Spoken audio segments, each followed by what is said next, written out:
ভারী বর্ষণ ও ভারতের চেরাপুঞ্জি থেকে পাহাড়ি ঢল নামতে শুরু করায় বন্যার শঙ্কা রয়েছে। এ নিয়ে আরো জানাতে সুনামগঞ্জ থেকে যুক্ত হচ্ছেন সহকর্মী জাকির হোসেন। জাকির, সুনামগঞ্জে আজকের বন্যা পরিস্থিতি কি দেখছেন? কিছুটা পানি নামতে শুরু করলেও আবারও ভারী বৃষ্টিতে পানি বেড়েছে, কি অবস্থা এখন? এখন জন্ম সনদ দিয়ে খোলো বিকাশ স্টুডেন্ট অ্যাকাউন্ট। নিজের বিকাশ নিজে কর।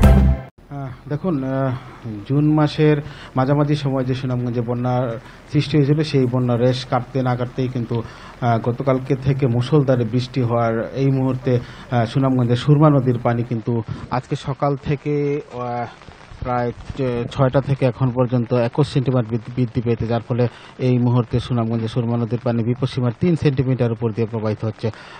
সুরমা নদী ছাড়াও জাদুকাটা নদী, রক্তি, বৌলা এসব নদীর পানি বৃদ্ধি পেয়েছে। এই বৃদ্ধি পাওয়ার সাথে সাথে আমরা দেখেছি যে গ্রামীণ যে সড়ক, সেই সব সড়ক ডুবে গেছে, অর্থাৎ তাহিরপুর, বিশাম্বরপুর, হাওড় দূষিত যে উপজেলাগুলো রয়েছে সেই সব উপজেলায় কিন্তু গ্রামীণ সড়ক ডুবে গেছে। আর আপনাকে একটা বিষয় বলে রাখি, অত্যন্ত গুরুত্বপূর্ণ একটি উপজেলা সুনামগঞ্জের তাহিরপুর উপজেলা, পর্যটন অধ্যুষিত উপজেলা। এই তাহিরপুর থেকে সুনামগঞ্জ জেলা সদর আসতে যে সরাসরি সড়ক যোগাযোগ ব্যবস্থা, সেটা এই মুহূর্তে বিচ্ছিন্ন আছে। প্রায় এই সড়কের প্রায় 1.5 কিলোমিটার অংশে পানির নিচে নিমজ্জিত হয়ে গেছে।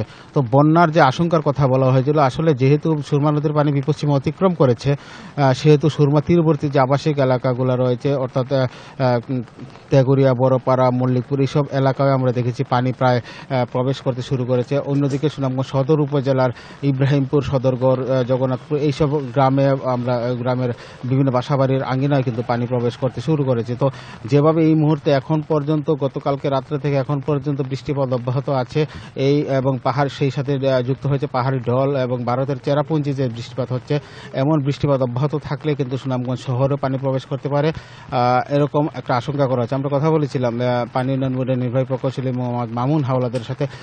তিনি জানিয়েছেন যে আগামী 48 ঘন্টা এমন বৃষ্টিপাত অব্যাহত থাকবে। যদি এমন বৃষ্টিপাত 48 ঘন্টা অব্যাহত থাকে, তাহলে কিন্তু সুনামগঞ্জে আবারও বন্যা পরিস্থিতি সৃষ্টি হবে এবং সেটা হয়তোবা একটু আগের বন্যার চেয়ে একটু বেশি আকার ধারণ করতে পারে। কারণ হচ্ছে এর আগে কিন্তু এত দ্রুত পানি আসেনি, কারণ এর আগের বন্যার যে পানি, সেই পানি কিন্তু এখন পর্যন্ত বিভিন্ন এলাকায় রয়ে গেছে, নদ নদীতে রয়ে গিয়েছিল। এখন পর্যন্ত কিন্তু পানি যে নেমে যাওয়ার রাস্তা, সেটা কিন্তু একেবারেই বন্ধ আছে, কারণ সব দিকে এখন পানিতে টইটুম্বুর।